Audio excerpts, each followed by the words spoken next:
नमस्कार दोस्तों, आज एक और वीडियो आपके सामने बनाने जा रहा हूँ। ये वीडियो बहुत टाइम से मेरी पेंडिंग थी और इसको आज मैं पूरा करने जा रहा हूँ। किस वर्ष में क्या घटना घटती है, इसके ऊपर एक वीडियो मैंने पहले भी बनाया था, तो उसी का ये सेकंड पार्ट है।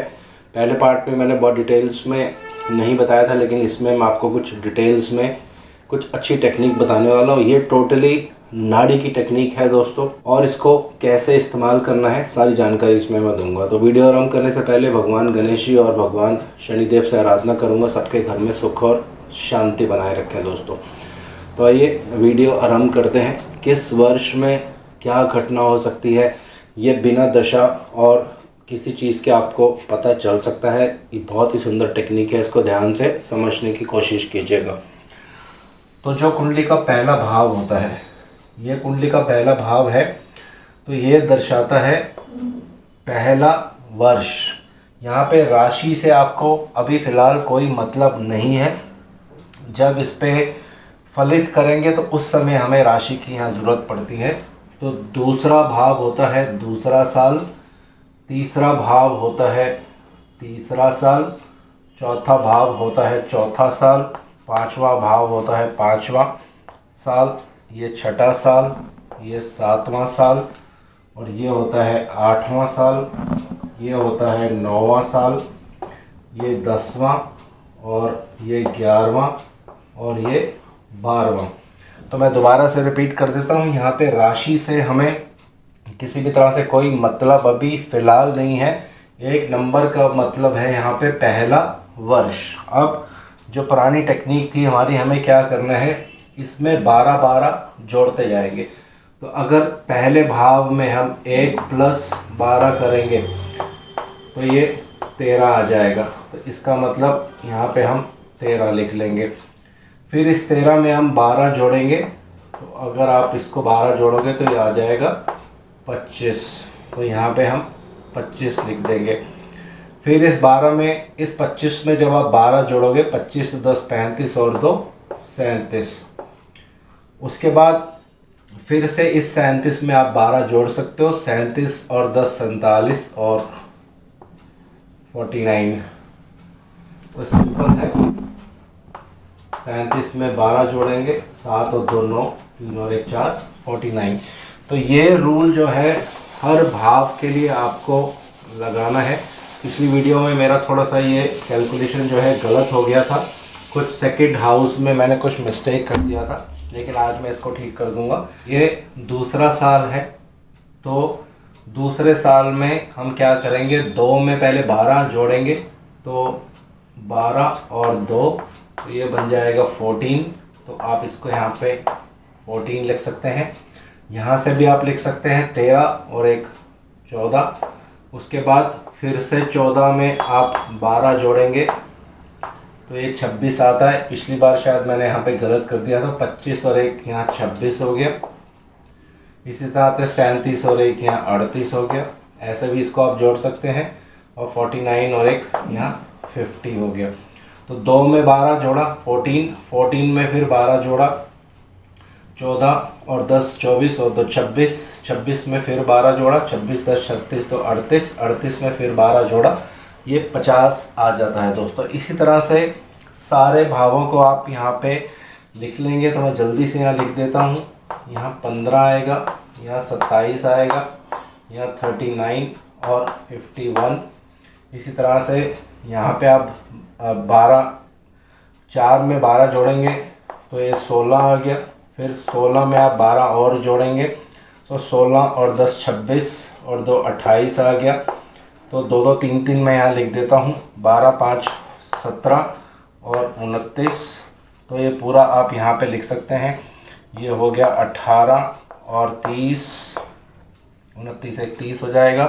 तो ये हो जाएगा 19 और 31, ये हो जाएगा 20 और 32, ये हो जाएगा 12 और 9 21 और 33। तो 12-12 सब में जोड़ना है। अगर मेरी कैलकुलेशन मिस्टेक हो जाए तो आप इजीली इसको कैलकुलेट कर सकते हैं, क्योंकि मैं थोड़ा जल्दी लिख रहा हूँ।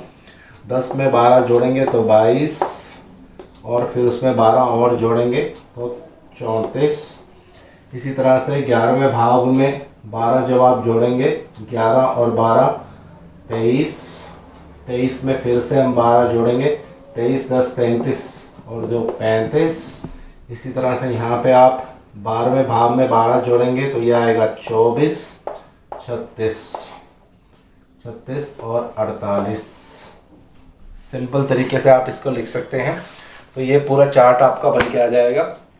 इसका मतलब है कि अगर हम 10वें भाव की बात करते हैं तो 10वें भाव में 10वां साल, 22वां साल और 34वां साल आएगा। तो हर भाव में इसको आप उसके अकॉर्डिंग ले सकते हैं दोस्तों।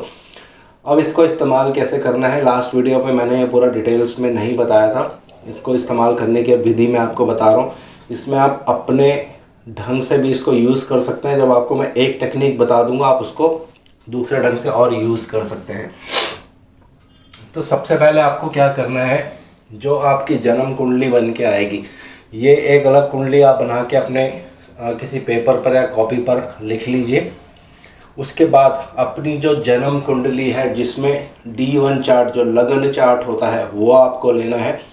पहली चीज़ आपको क्या देखनी है, अगर लगन चार्ट के 8th लॉर्ड अष्टम भाव के स्वामी कुंडली में कहाँ बैठे हैं, तो उदाहरण के लिए मैं आपको बताता हूँ।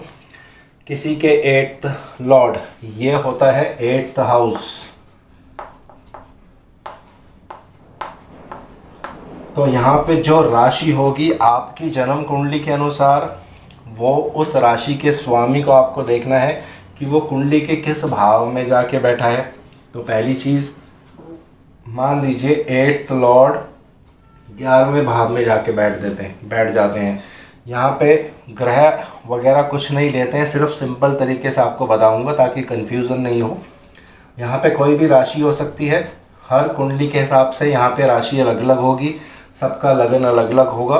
तो कुंडली का 8th लॉर्ड अगर 11th हाउस में बैठा हुआ है तो आप यहाँ पे क्या फलित करेंगे, क्योंकि 8th लॉर्ड अचानक से आपके जीवन में उतार चढ़ाव लेके आता है, प्रॉब्लम्स लेके आता है।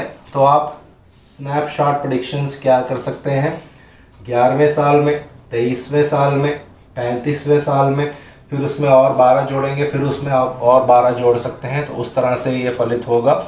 तो उन सालों में आपके जीवन में कोई विशेष घटना घटने वाली है, क्योंकि 8th लॉर्ड है तो एक प्रॉब्लम देगा।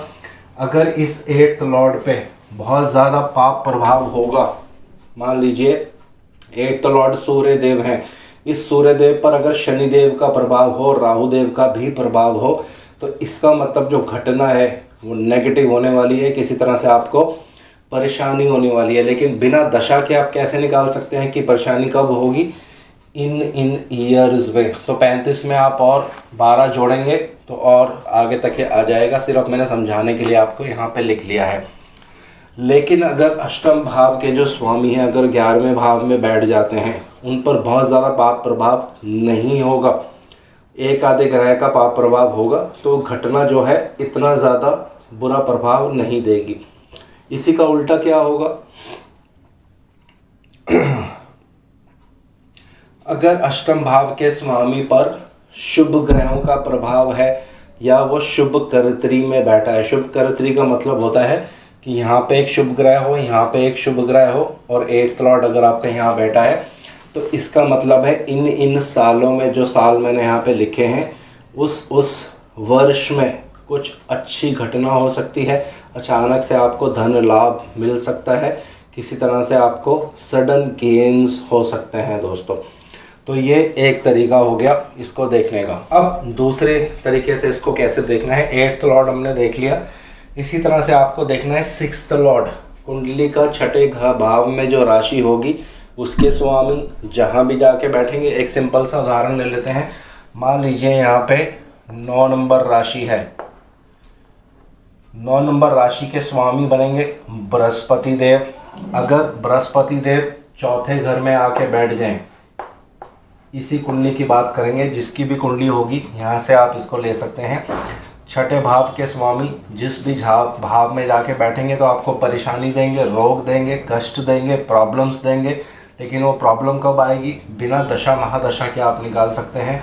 चौथे साल में, 16वें साल में, 28वें साल में, तो इसके बाद इसमें 12 आप और जोड़ देंगे तो वहाँ से आप ये निकाल सकते हैं कि इन सालों में आपको परेशानियों का सामना करना पड़ सकता है। अगर इस बृहस्पति देव पर बहुत ज़्यादा पाप प्रभाव होगा तो घटना बहुत ज़्यादा सीवियर हो सकती है, एक्सीडेंट हो सकता है, क्योंकि चौथा घर व्हीकल्स यानी आपकी गाड़ी को भी दर्शाता है। तो छठे घर के स्वामी जब चौथे घर में आके बैठते हैं तो गाड़ी से एक्सीडेंट का योग बिल्कुल कंफर्म होता है। तो बिना दशा के आप ईयर यहाँ पे निकाल सकते हैं दोस्तों। अब तीसरी 12th हाउस, ये होता है कुंडली का 12वां भाव। तो अगर 12वें भाव के स्वामी कुंडली में कहीं भी जाके बैठेंगे तो उस वर्ष में आपके जीवन में कोई अप्रिय घटना होना बिल्कुल तय होता है, क्योंकि 12वें घर के स्वामी नुकसान करते हैं, लॉस देते हैं, परेशानी देते हैं। तो जहाँ भी कुंडली में बैठेंगे जाके उसके हिसाब से आपको ईयर्स जो है वो कैलकुलेट कर लेने हैं। ये मैंने आपको सिखा दिए हैं। ये हो गई एक सिंपल टेक्निक जब आप टाइमिंग ऑफ इवेंट जो है निकाल सकते हैं बिना दशा के, बिना महादशा के। कोई भी चीज़ इसमें आपको यूज़ नहीं करनी है दोस्तों। अब इसी को और आगे लेके जाते हैं। पहले तो हमने सिर्फ छठे, 8वें और 12वें भाव के स्वामियों को घुमाया था। अब कुंडली के अलग अलग भावों के स्वामियों को भी इसमें आप घुमा सकते हैं। मैं आपको 1 या 2 टेक्निक बताऊंगा, उसके बाद जब आप उसको प्रैक्टिस करेंगे तो धीरे धीरे आपकी ये हैबिट बन जाएगी। मान लीजिए यहाँ पे 6 नंबर राशि है। 6 नंबर राशि के स्वामी बनेंगे बुधदेव। अगर बुधदेव जाके दूसरे घर में बैठ जाते हैं, उदाहरण के लिए यहाँ लिख लेते हैं, तो आप कह सकते हैं कि चौथे घर के स्वामी दूसरे भाव में बैठे हैं तो इन वर्षों में आपको प्रॉपर्टी से लाभ हो सकता है या किसी गाड़ी, व्हीकल्स वगैरह से लाभ हो सकता है, क्योंकि ये चौथा घर जो होता है ये गाड़ी का होता है, ये व्हीकल्स का होता है, ये एजुकेशन का होता है, ये पैसे का घर होता है। तो 4th लॉर्ड यहाँ जाके बैठे तो आप कह सकते हैं कि इन ईयर्स में यानी दूसरे साल में, 14वें साल में, 26, 38 और 50 इन सालों में आपको धन से लाभ हो सकता है, लेकिन उसमें कुछ प्रॉपर्टी का रोल अवश्य होगा दोस्तों। इसी तरह से मान लीजिए तीसरे घर के स्वामी अगर 10वें घर में आके बैठ जाए, कुंडली के कोई भी आप राशि उसमें ले सकते हैं। अगर तृतीयेश 10वें घर में आके बैठ जाए तो आप कह सकते हैं कि 10वें साल में, 22वें साल में, 34वें साल में, 34 में 12 आप और जोड़ सकते हैं तो 34 और 10 44 और 2 46, यहाँ पे 46 लिख सकते हैं आप। और तो इन सालों में व्यापार में कुछ लॉस हो सकता है या आपकी नौकरी जा सकती है। इसी तरह से 12th लॉर्ड ये लॉस करवाता है दोस्तों। अगर 12th लॉर्ड 10वें घर में आके बैठ जाए कुंडली में, अब कुंडली की बात कर रहे हैं यहाँ पे, आपको ये ध्यान रखना है लगन कुंडली की।